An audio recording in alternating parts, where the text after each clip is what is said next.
बोले श्री प्राणनाथ प्यारे की जय। श्री सतगुरु महाराज जी की जय।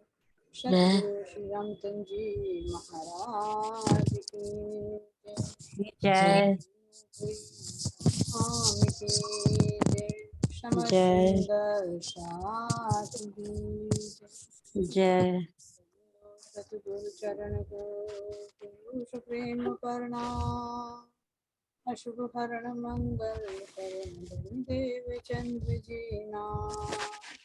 श्री प्राणनाथ मूलपति श्री मेहराज शुभ नाम। तेज कुंवर श्यामा युगल को पल पल करो प्रणाम। पल पल करो प्रणाम। श्री प्राणनाथ निज मूलपति श्री मेहराज शुभ नाम। तेज कुंवर श्यामा युगल को पल पल करो प्रणाम। पल पल करो प्रणाम। बोले श्री प्राणनाथ प्यारे की जय। श्री सतगुरु महाराज की जय। सतगुरु श्री रामचंद्र जी महाराज की जय। श्री धीरन्दास जय जी महाराज की जय। जय।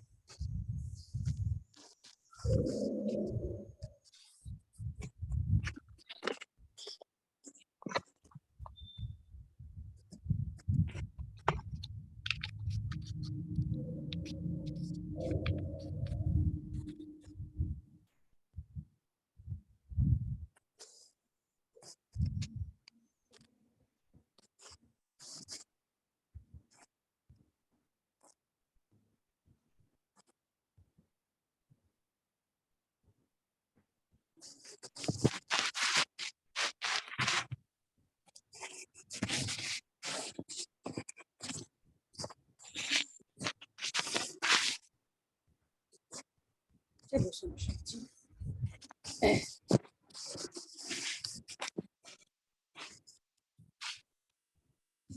शुरू करिए।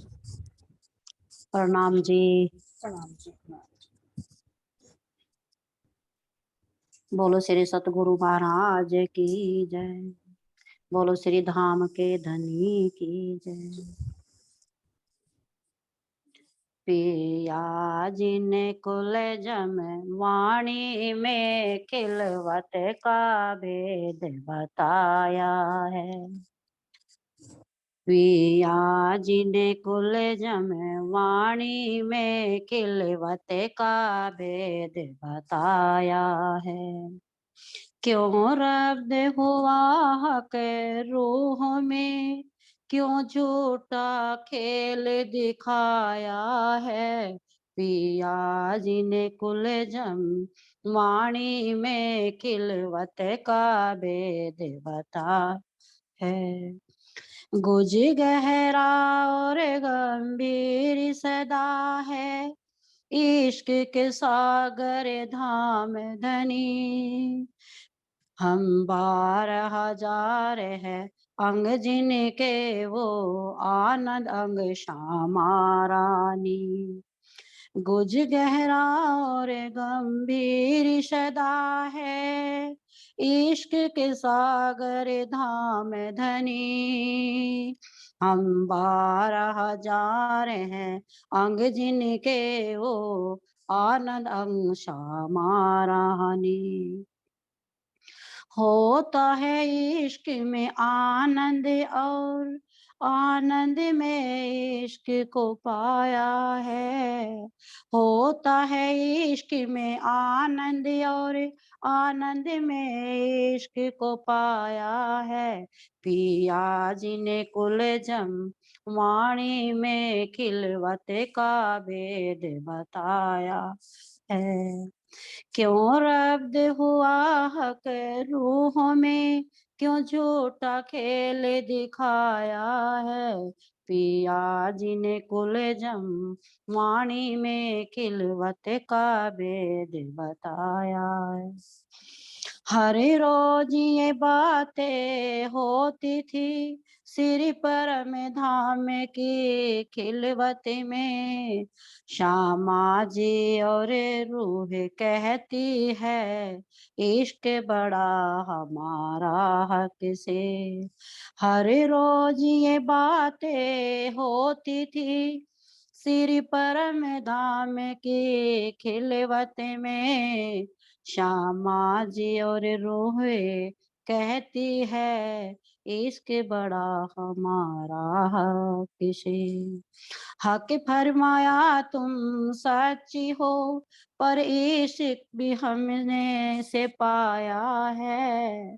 हक फरमाया तुम सच्ची हो पर इश्क भी हमें से पाया है। पिया जिन कुल जम वाणी में खिलवत का भेद बताया है। क्यों रब्द हुआ हक रूह में, क्यों झूठा खेल दिखाया है। पिया जी ने कुल जम वाणी में खिलवत का भेद बताया है। तब हक महबूब ने फरमाया न रब्द करूँ हो तुमसे। साहेब और इश्क समझ लोगी नारे हो जाओ जरा मुझसे। तब हक महबूब ने समझाया न रब्द करूँ हो तुमसे। साहेब और इश्क समझ लोगी नारे हो जाओ जरा मुझसे। दहशत भी थी दिल में जुदाई की पर खेल भी दिल को भाया है। दहशत भी थी दिल में जुदाई की पर खेल भी दिल को भाया है। पिया जी ने खिलवत वाणी में कुल पिया जी ने कुल जम वाणी में खिलवत का भेद बताया है। क्यों रब्द हुआ हक रूह में, क्यों झूठा खेल दिखाया है। क्यों हुआ रब्द हक रूह में, क्यों झूठा खेल दिखाया है। पूरी महबूब पूरी मेहर महबूब करी बड़ी रूह और सब रूहों पर। नारे भी नहीं किए हमको और खेल दिखाया फिराए नजर। पूरी मेहर महबूब करी बड़ी रूह और सब रूहों पर। नारे भी नहीं किए हमको और खेल दिखाए फिराए नजर। हक ने चरणों में ले करके ये झूठा खेल दिखाया है। हक ने चरणों में ले करके ये झूठा खेल दिखाया है। पिया जी ने कुल जम वाणी में खिलवत का भेद बताया है। पिया जी ने कुल जम वाणी में खिलवत का भेद बताया है। हक रब्द हुआ क्यों रूह में, क्यों झूठा खेल दिखाया है। क्यों रब्द हुआ हक रूह में, क्यों झूठा खेल दिखाया है। पिया जी ने कुल जम वाणी में खिलवत का भेद बताया। प्रणाम जी। प्रणाम जी। प्रणाम जी सुदर्शना जी। बहुत बहुत धन्यवाद सुदर्शना जी ने जब वाणी की महिमा बताई और उसमें क्या खिदमत का भेद बताया, कैसे इश्क रब्द होता था और कैसे फिर वहीं जब जागृति होकर देखते हैं तो पता लगता है कि वहीं बैठे हम कैसे खेल देख रहे हैं। बोले श्री प्राणनाथ प्यारे की जय। श्री सतगुरु महाराज जी की जय। सुंदर जी अपने ध्यान को सतगुरु महाराज जी का ध्यान करते हुए श्री गुरुमर्सी में विराजमान श्री राज जी महाराज जी के चरणों में प्रणाम करते हुए अब हम लोग परमधाम की लीला में चलते हैं। तो कहाँ प्रसंग आ गया हमारा? उठावन का। तो राजीव श्यामा जी मेले पीले मंदिर में विश्राम करते हैं और हम सखियों ने किस तरह से वनों में रंग महल के चारों तरफ उस लीलाओं का आनंद लिया। और अब जब तीसरा पहर संपूर्ण होता है तो यानी 3 बजे, तो हम यहाँ पर आते हैं तो वहां की लीला का वर्णन करते हैं। तीसरे पहर का उठावन। अब जा छिन रूहे संपूर्ण आगे, नीले पीले मंदिर के आए, सोई तत्किन कमाड़ खुल। तो जैसे ही हम रूहें अपने पक्ष में आनंद की क्रीड़ाएं कर रही थी, तो जैसे ही 3 बजते हैं तो हम आत्माएं तुरंत कहाँ पहुंचती हैं? अपने श्री रंग में। और वहां पर जो हमारा नीले पल्ले मंदिर है जिसमें धामधनी विश्राम करते हैं, वहां पर हम आते हैं तो वो जो दरवाजा है मंदिर का वो स्वतः ही खुल जाता है। कैसे खुल जाते हैं स्वतः ही? क्योंकि धामधनी खुद उन्हें हुक्म देती, खुद में चेतन है तो वे भी अपनी आत्माओं को अंदर प्रवेश कराते। समस्त साथ ने दर्शन पाए, चारों चरण कमल मासूक के छाती कूच अधरों और नैनों से। तो जैसे ही द्वार खुलता है, हृदय रूपी द्वार खुलता है, तो सब सखियां नीले पीले मंदिर में जाती हैं और धामधनी श्यामा महारानी के श्री चरणों को अपने मस्तक से लगाती हैं, अपने छाती से लगाती हैं और अपने नैनों से लगाती हैं। तो यानी वो आनंद रूपी चलनी, वो प्रेम रूपी चलनी अपने हर अंग अंग में रूह बसाना चाहती है, बस रही है। नैनों से लगाए और मुख चंद्र मासूक के मानिद चकोर के एक टक हेर गए। और मुख चंद्रमा जो धामधनी है श्यामा महारानी, उनके मुख कैसे है? चंद्रमा की भांति घोर वन है ना, और उनके अंदर सुंदर सफाई से स्वच्छता से नाक नकश की है ना। उस आनंद को देखते देखते हुए एक टक निहार ही रही है कि मेरे प्राण प्रियतम मेरी श्यामा महारानी कैसे इस आनंद की मस्ती में आनंदित हो रही है, कैसे उस आनंद में लालिमा से ओतप्रोत हो रही है।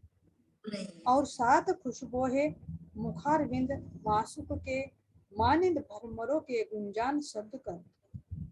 और जो धामधनी के अंदर से वो भीनी भीनी खुशबू है ना, खुशबू का एहसास करो, क्योंकि खुशबू दिखाई नहीं देती, एक एहसास होता है।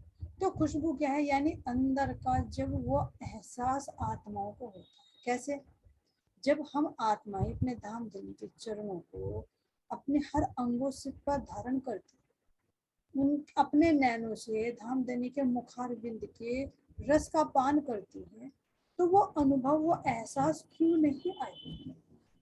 तो जो एहसास होता है, जो हमारी आत्मा के अंदर धामधनी का वो आनंद प्रवेश करता है, तो उसे क्या कह रही है? खुशबू। तो उस खुशबू से आनंदित होकर रूहे क्या कह रहे हैं कि भंवरों की तरह वहीं पर गुंजायमान हो, धामधनी के इर्द गिर्द ही वे घूम रही है। क्यों? क्योंकि उस खुशबू से आकर्षित है। उस खुशबू ने हम आत्माओं के दिल को, नेत्रों को, कान को, नाक को, सारे तो अंगों को बांध रखा है। क्यों? क्योंकि नासिका की खुशबू हर एक अंग को देखें तो पूर्णात्म, लेकिन जब जिस अंग की क्रिया होती है तो वही सर्वोपरि नजर आता है। तो अब नासिका ने सारे अंगों को बांध रखा है, तो हाथ भी पैर भी सब उधर को ही चल रहे हैं जिधर से वो खुशबू का एहसास हो रहा है। तो मानिंद भरमरों के जैसे भरमर गूंजते हैं फूल के चारों तरफ उसकी गंध लेने के लिए, इस तरह से हम रूहें अपने धामधनी और श्यामा महारानी के चारों तरफ इर्द गिर्द घूम रही है। आस पास दसों दिशन ते खुशबोए रस चाक में। अब आस पास और दसों दिशा से, दसों दिशाएं क्या है? यानी दसों इंद्रियों से धामधनी के उस रस का पान करने लगी, उस खुशबू का पान करने लगी। क्यों? क्योंकि दिल से जब दिल जुड़ता है तो कोई भी अंग अलग नहीं रहता।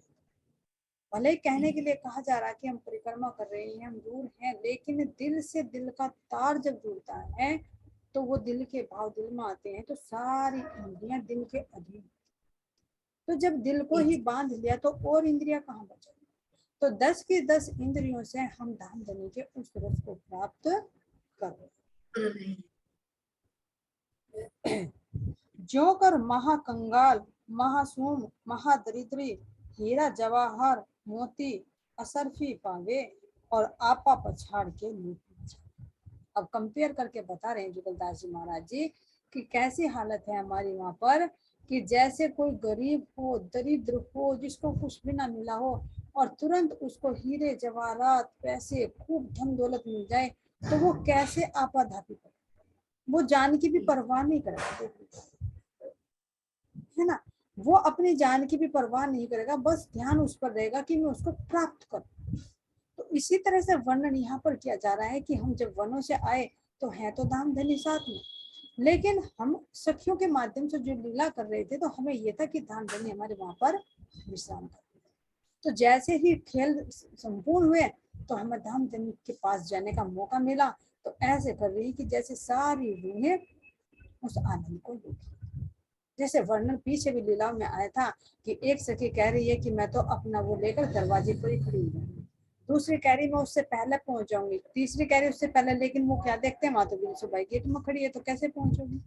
तो कैसे जब गेट में ही अंदर जाने की ऐसी लालायित है, तो जब दरवाजा खुलेगा तो कैसे झुंड के झुंड, है ना। जैसे मधुमक्खी उस अपने छत्ते पर रस चूसने में ऊपर नीचे लगती हैं, तो ऐसी सारी रूहें एक दिली में होकर धाम देने के उस रस का पान करती हैं। इन विद से रूहे 12,000 अनंत विद की छवि झांकियों के अमोलक रतन घड़ी घड़ी पल पल लूटती।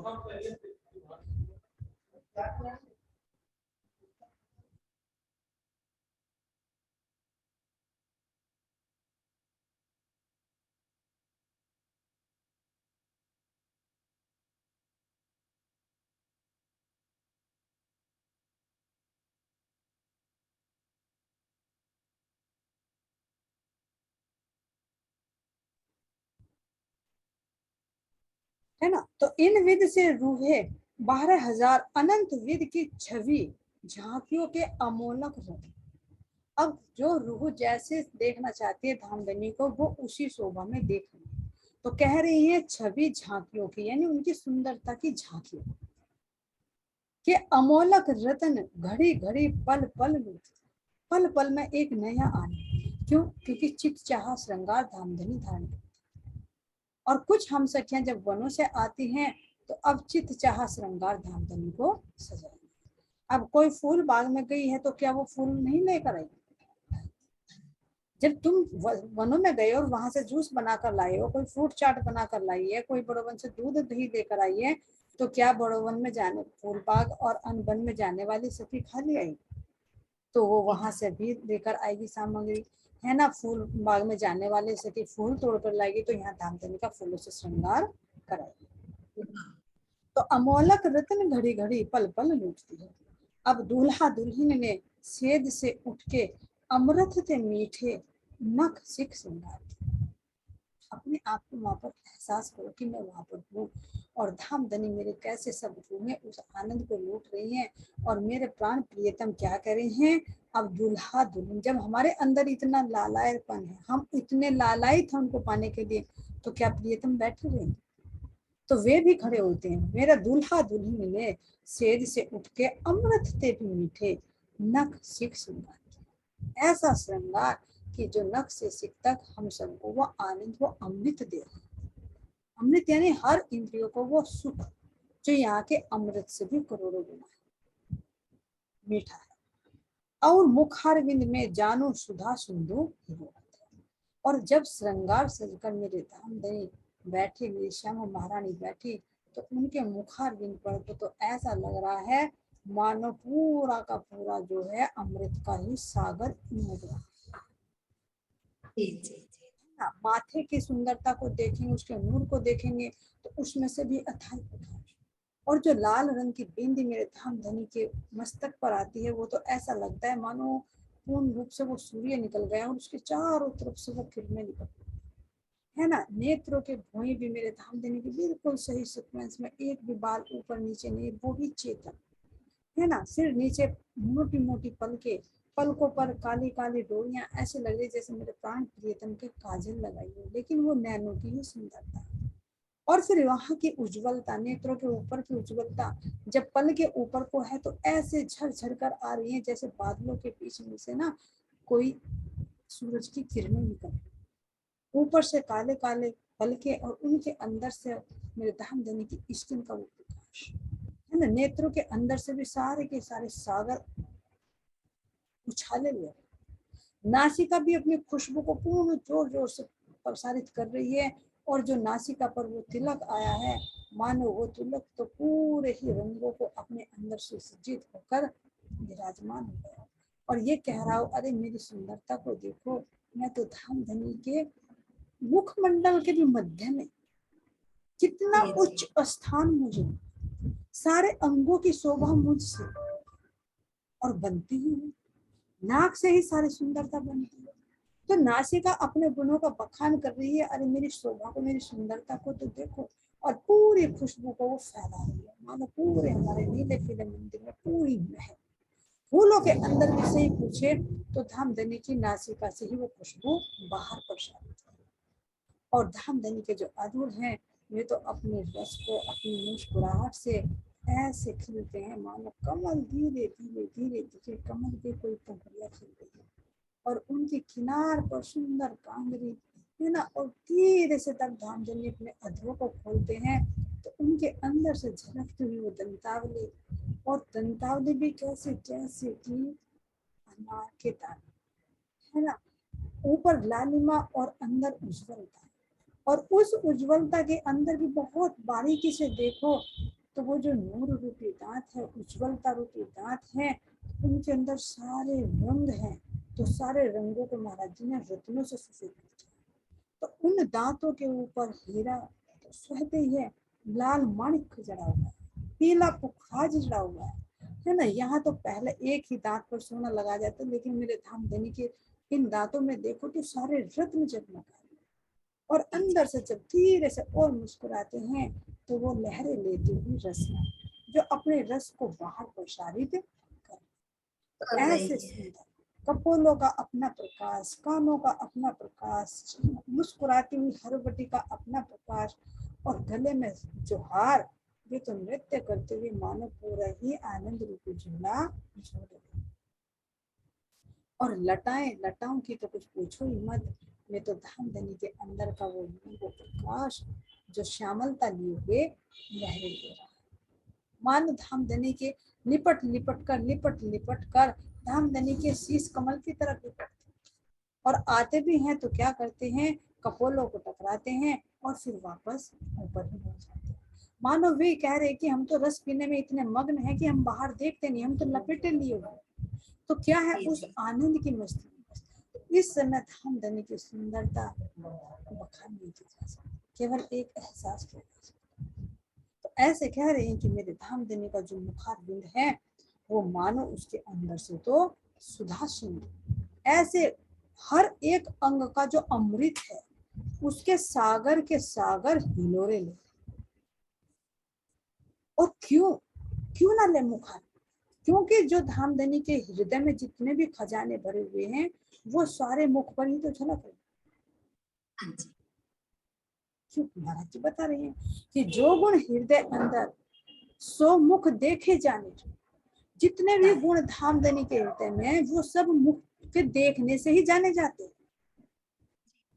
ऊपर सागरता पूर्ण ताथे दिल की सब देखा, धामधनी के मुखार बिंद पर वे सारे सागर पूर्णता से लहरा रहे हैं, और उनके माध्यम से हम धामधनी के हृदय के जो अंदर गुण छिपे हुए हैं उनको हम देख सकते, उनको हम आत्मसात कर सकते। ये तो हृदय में बैठे, कैसे बैठे फिर तो, अगर हृदय में उतर गए जो कभी बैठे गंज में तो क्यों निकल जाए, अगर हृदय में घुस गए तो फिर बाहर नहीं। लेकिन धामधनी कह रहे हैं कि मैं अपने हृदय के रस को अपने इंद्रियों के माध्यम से तो मैं ये रसपान कर, इस समय कह रहे हैं कि धामधनी के मुखार पर ऐसा लग रहा है मानो करोड़ों सागर अपने पूरे के पूरे आनंद के हिलोरे ले,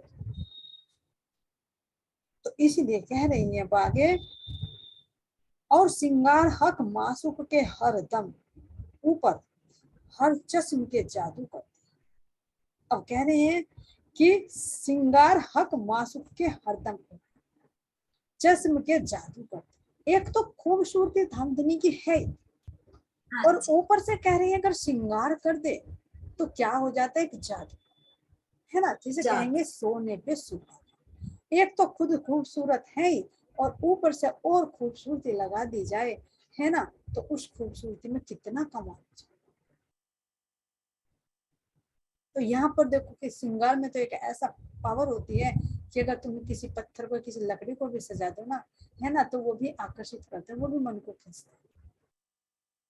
जबकि जड़ और वो धामधनी तुम्हारे चेतन है, खुद उनके अंदर वो आनंद है, वो लहरे हर अंगों में, और उन अंगों में और आनंद डाल दिया जाए और श्रृंगार डाल दिया जाए, कर दिया जाए, तो वे कितने आनंद देने वाले हैं, डबल हो जाए।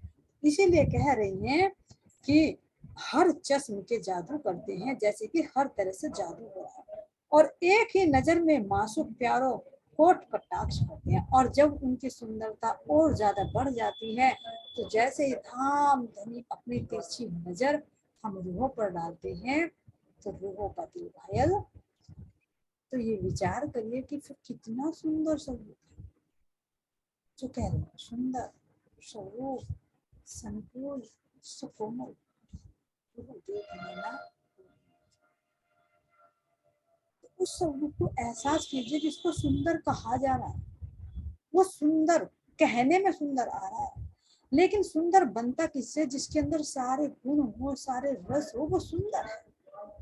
तो सुंदर शब्द कहा जा रहा है, लेकिन उसके पीछे जो अनुभव है और अनुभव के पीछे जो रस है उसको एहसास कीजिए। जैसे यहाँ पर कहें कि अगर एक कोई फूल है और फूल के अंदर की जो खुशबू है, तो वो खुशबू तो सूंघने वाले को ही पता चलेगी, और देखने में फूल को क्या कहेंगे कि सुंदर है, उसकी सुंदरता को देख कर कहेंगे, लेकिन उसके अंदर जो रस है, जो खुशबू है, वो तो छिपी हुई। तो इसी तरह से धामधनी का जो सुंदर स्वरूप है, तो उस शब्द को पकड़े कि सुंदर, तो कहने में सुंदर शब्द था, अगर उसको देख ले तो वो तो अनंत कह रहे, पीछे कह रहे हैं कि करोड़ों कामदेव, करोड़ों विष्णु, करोड़ों लक्ष्मी, है ना, यहाँ की सुंदरता को ले ले तो भी उनकी बराबरी नहीं कर सकते। पीछे वर्णन कर दिया, तो वो सुंदर कैसा है, कैसा स्वरूप है, वो दिव्य स्वरूप है, नूरमय स्वरूप है, संकुल है, यानी हर अंगों में वो प्रसन्नता है।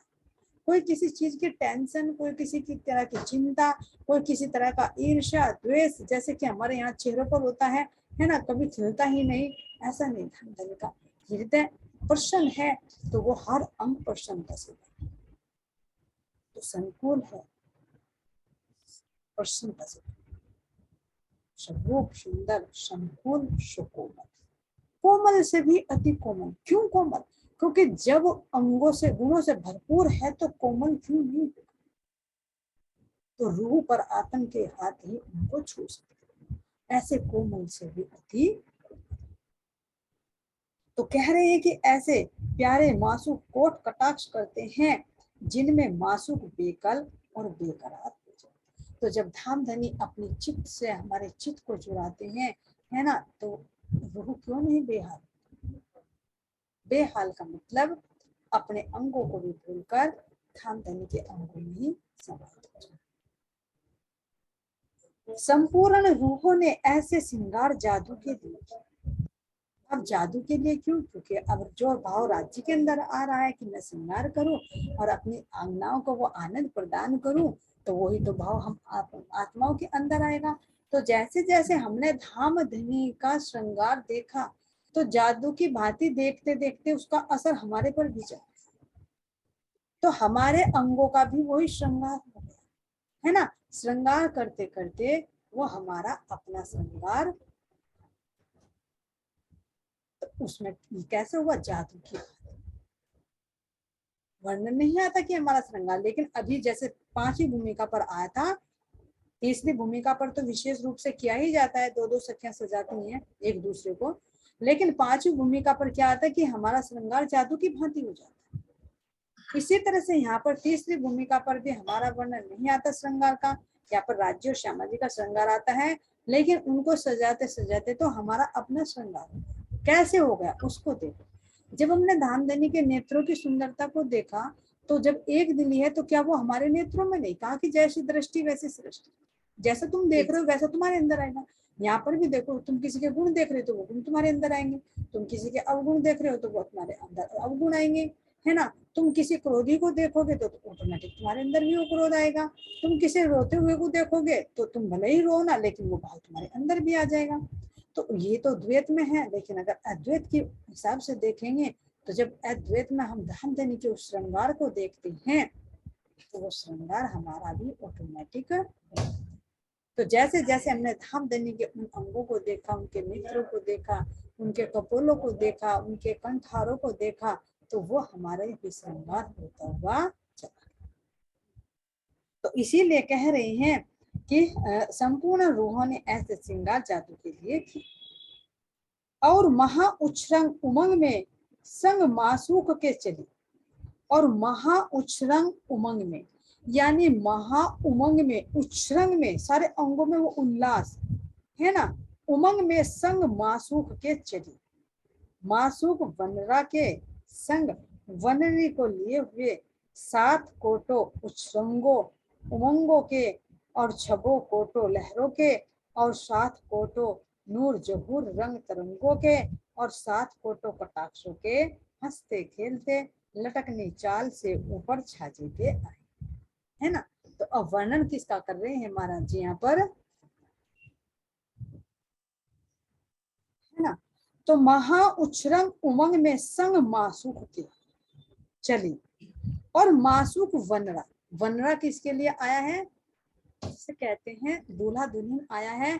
तो यहाँ पर जैसे जब शादी होती है तो बनरा और बनरी दूल्हा दुल्हन को, तो यहाँ पर हमारे धामधनी ऐसा श्रृंगार सजकर चल रहे हैं तो कहा है कि ये हमारे वनरा है, यानी हमारे वनरा है, ये दूल्हा है, और हमारे श्यामा महारानी वनरी है। तो वनरा के संग वनरी, यानी दूल्हा के साथ दुल्हन को लिए हुए 7 कोटो उच्छृंग उमंग। तो हम सब रूहों के अंदर वो आनंद के जो हिलोरे उठ रही हैं, तो वही उमंग हाथों में भी, वही उमंग पैरों में, वही उमंग मुख में, न तो वही नेत्रों में। तो कैसे उच्छृंग होकर चल रही है, गायन करते हुए चल रही है, मानो उस आनंद में हमारे कदम भी जमीन को ना छू रहे, उछलते कूदते उस आनंद की मस्ती में मस्त होकर चल रहे हैं। तरंगों के साथ कोटो कटाक्षों के हंसते और खेलते। तो आपस में जब हम लटकती मटकती चाल से, है ना, एक दूसरे को क्या कह रही हैं, हंसी विनोद करते हुए, कटाक्ष करते हुए लटकनी चाल से ऊपर छाजे के आए, यानी श्रृंगार करके जो लटकनी चाल होती है मस्ती, सीधे नहीं, मस्ती में लटकते और मटकते। गृत वाय झुंड रूहों के शोभायमान है और मध्य में किशोर किशोरी जी राजी थे। तो अब यहाँ पर कहाँ पर आते हैं, छज्जे पर आते हैं। तो मंदिर से निकलकर बाहर छज्जे पर आए और चारों तरफ से सारी रूहें बैठ जाती हैं, खड़ी हैं, और बीच में हमारे राजी और श्यामा जी विराजमान होते हैं। तो इस तरह से यहाँ पर ये तीसरी भूमिका हमारा ये उठापन की लीला होती है। बोले श्री प्राणनाथ प्यारे की जय, श्री सतगुरु महाराज जी की जय। नाम जी सुरेश जी।